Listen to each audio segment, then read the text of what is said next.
നമസ്കാരം VCB ന്യൂസിലേക്ക് സ്വാഗതം. ഞാൻ VC മനോജ്. ആദ്യം പ്രധാന വാർത്തകൾ നിങ്ങൾക്കായി അവതരിപ്പിക്കുന്നത് ഓരോ വസ്ത്രങ്ങൾക്കും ഒരു കഥയുണ്ട്. ആഘോഷത്തോളം വളർന്ന സ്വപ്നങ്ങളുടെ കഥ. Beauty silks.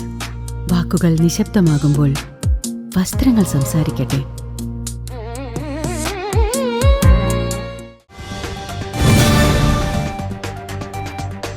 വരവൂർ തള്ളി നടുവട്ടത്ത് പ്രവർത്തനം ആരംഭിച്ച മാംസമാലിന്യ സംസ്കരണ പ്ലാന്റ് പ്രദേശവാസികളുടെ ജീവിതം ദുസ്സഹമാക്കുന്നു. പരിശോധനയ്ക്കെത്തിയ ഉദ്യോഗസ്ഥരും പ്രദേശവാസികളും തമ്മിൽ രൂക്ഷമായ വാക്കുതർക്കം.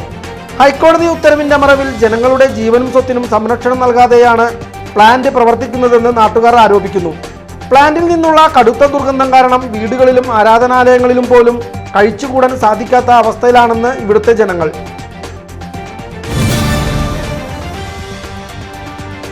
പണി പാതി വഴിയിൽ.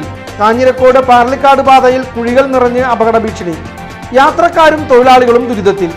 കാഞ്ഞിരക്കോട് പാർലിക്കാട് റോഡ് നിർമ്മാണം പാതി വഴിയിൽ നിലച്ചതോടെയാണ് വഴിയാത്രക്കാരും വാഹന തൊഴിലാളികളും ഒരുപോലെ ദുരിതത്തിലായത്.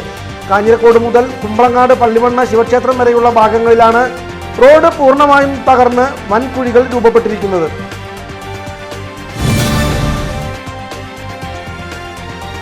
വാഹനത്തിൽ കടത്തുകയായിരുന്ന കാട്ടുപന്നിയുമായി രണ്ടുപേരെ വടക്കാഞ്ചേരി പോലീസ് പിടികൂടി.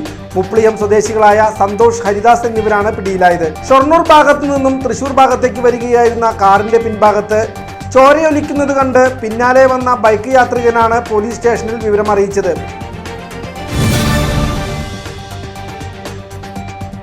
പഠിപ്പ് മുടക്ക് സമരത്തിന്റെ ഭാഗമായി ഷൊർണൂർ കുളപ്പുള്ളി അല്ലമീൻ കോളേജിലെത്തിയ നേതാക്കൾ കോളേജിൽ കുത്തിയിരുന്ന് പ്രതിഷേധിച്ചു. സമരവുമായി സഹകരിക്കാൻ കോളേജ് അധികൃതർ തയ്യാറാകാതെ വന്നതോടെയാണ് SFI നേതാക്കളുടെ പ്രതിഷേധം ഉണ്ടായത്.